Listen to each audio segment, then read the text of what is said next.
Here, at Trader DNA, we make things easy to understand for everyone. Hey guys, welcome back to another episode. In this video we will be going through our support and resistance trading strategy in depth and how we use it in combination with price action. If you want more videos more often, please smash the like button, subscribe, and turn on the notifications bell so that you know exactly when new content is released. A very important point before we start. Everything we discuss in this video can be used for currency trading, stock trading, and crypto because price action stays relatively consistent across different assets, so we're going to go very in-depth in this video.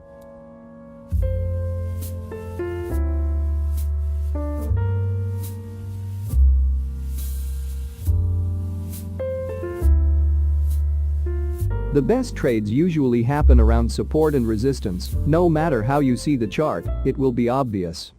Most traders love to use support and resistance as a trading strategy, but they often lack a clear method for taking advantage of price action support and resistance. In this video, I will show you how to build a systematic trading approach using support and resistance.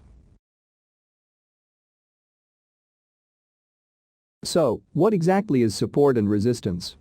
Support and resistance levels, or support and resistance zones as they're often called in price action books, are basically areas in the market where the price has a high probability of reversing and moving in the opposite direction. They are drawn on the chart using horizontal rectangles and are found by looking for the times when multiple reversals occurred from similar points to one another. These areas serve as valuable markers that are fundamental in identifying entry, exit, stop loss, profit-taking levels, and risk-to-reward ratios. Support level definition and examples.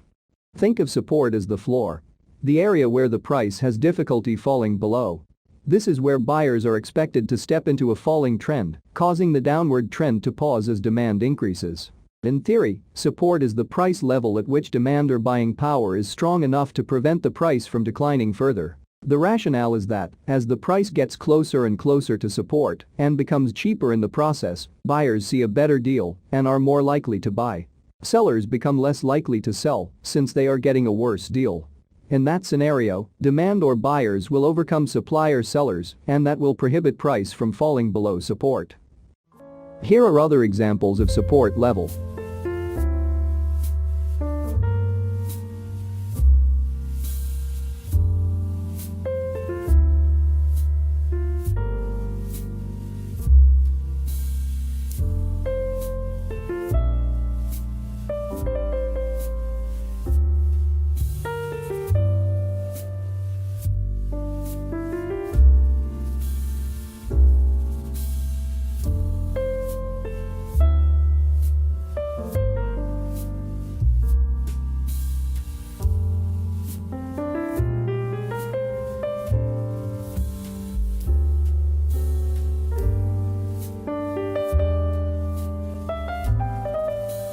Resistance level definition and examples.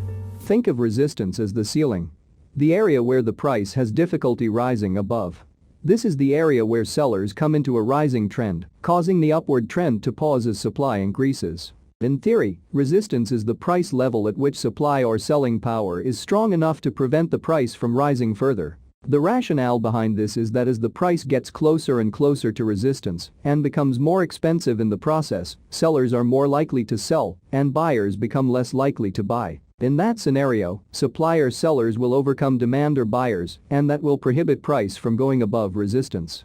Here are other examples of resistance level.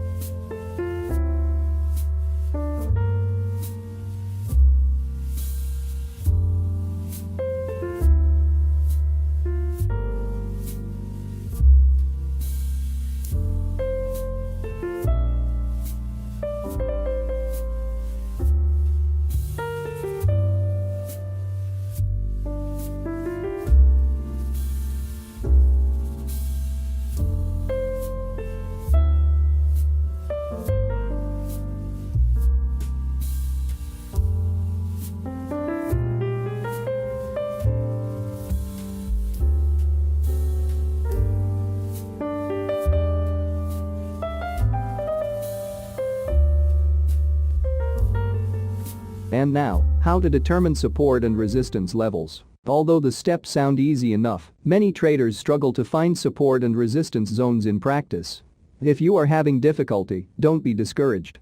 Identifying levels of support and resistance is a skill that is built up over time through lots of practice and analysis. There are thousands of ways to identify support and resistance levels on a chart. Some traders will use indicators, but we honestly prefer to draw them ourselves. By observing price action, you can learn to decipher what the market is showing you. Our method is simple yet effective and can be adapted to fit into any trading strategy. Step 1. Start with a clean chart. Support and resistance are all about price action. Nothing else. Remove distractions and simply focus on the price. Indicators have a tendency to cloud a trader's judgment. This is especially true where a trader has multiple indicators on one chart. A trader can easily convince themselves they are seeing things that are not necessarily there. When it comes to drawing lines of support and resistance, keep it simple and start with a clean chart. Step 2. Identify all swing highs and lows. The first support and resistance indicators are swing highs and swing lows. Swing highs and swing lows are turning points in the market. These are areas that the market has already indicated there is more buying or selling pressure, causing the market to turn. So if the market were to revisit these areas again, there is always a chance that it could turn at those areas again. So, I want you to put a line at every top and low you see on your chart. The important thing here is to draw a simple line at all lows and highs. It shouldn't be very subjective. The powerful aspect of this step is that you will be able to easily determine whether the market is in a trend or not, since you will see the highs and lows. As you can see on this chart, the market isn't currently in a trend. Step 3. Add areas to connect the highs or lows. The last step in drawing support and resistance zones consists of linking the highs and lows you identified with horizontal rectangles. Those will become your main support and resistance zones. There is almost no way that the zones you draw will lie exactly on all the highs and lows you identified. That is totally normal, be okay with it. Whenever you feel you can connect two highs or lows, add an horizontal rectangle. Once you have completed this process, you can be confident that the rectangles represent clear support and resistance zones. Step 4. Simplify. Remove any areas that are not close to the current price. They will only confuse you. If the price does dramatically jump, you can always redraw your areas of support and resistance. But in the meantime, keep your focus on levels that are just a few pips away from current price and pay even greater attention to levels that have shown strength or levels that have been tested 3 or more times.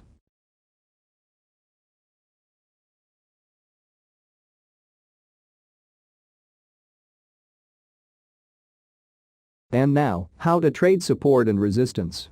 One of the best uses of support and resistance is for defining entry and exit points for positions, coupled with efficient risk management settings. Now that you know all the basics, it's time to apply these basic but extremely useful technical tools in your trading. Because here, at Trader DNA, we want to make things easy to understand, we have divided how to trade support and resistance levels into two simple ideas: the bounce and the break. First, the bounce. As the name suggests, one method of trading support and resistance levels is right after the bounce.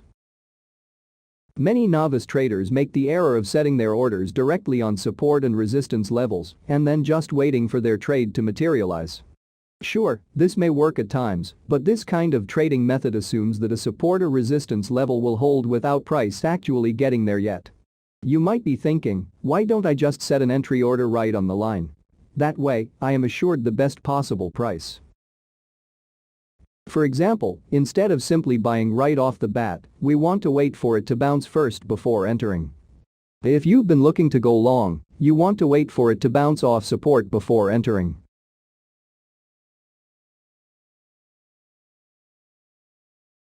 And if you've been looking to go short, you want to wait for it to bounce off resistance before entering. By doing this, you avoid those moments where price moves fast and break through support and resistance levels. From experience, catching a falling knife when trading the market can get really bloody. Second, the break. In a perfect world, support and resistance levels would hold forever. In a perfect trading world, we could just jump in and out whenever price hits those major support and resistance levels and earn loads of money. The fact of the matter is that these levels break and often. So, it's not enough to just play bounces. You should also know what to do whenever support and resistance levels give way. There are two ways to play breaks in trading: the aggressive way and the conservative way. The aggressive way, or support and resistance breakout strategy.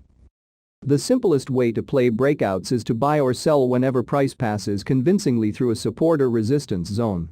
The keyword here is convincing because we only want to enter when price passes through a significant support or resistance level with ease.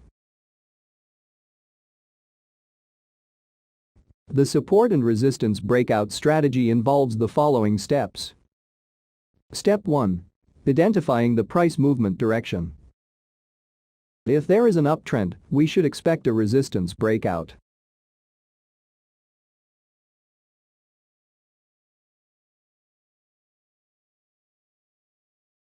If there is a downtrend, we should expect a support breakout.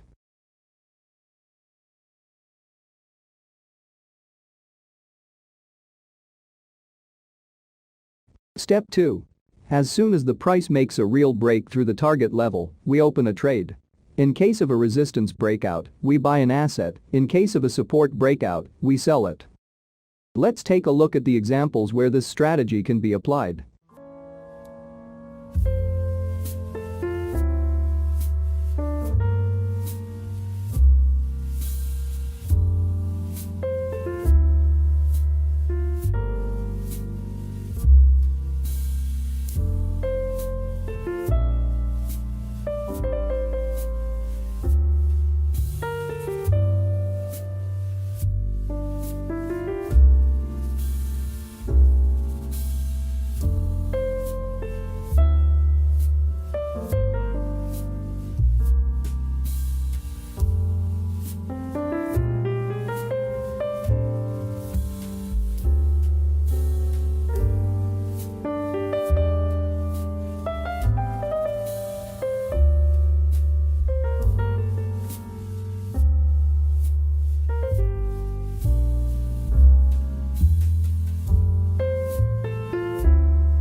The conservative way, or support and resistance retest strategy.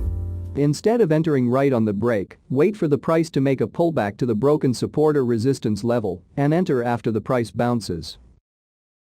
Here are the examples illustrating the strategy.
Placing stop loss properly when using support and resistance trading strategies.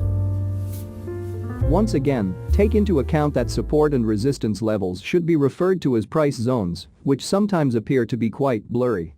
The price actively interacts with these areas, so stop loss should be placed outside of these zones. As always, at Trader DNA we want to make things easy to understand. If you learned something new, make sure you subscribe, click the notification bell, and leave us a like to show your support. See you next time.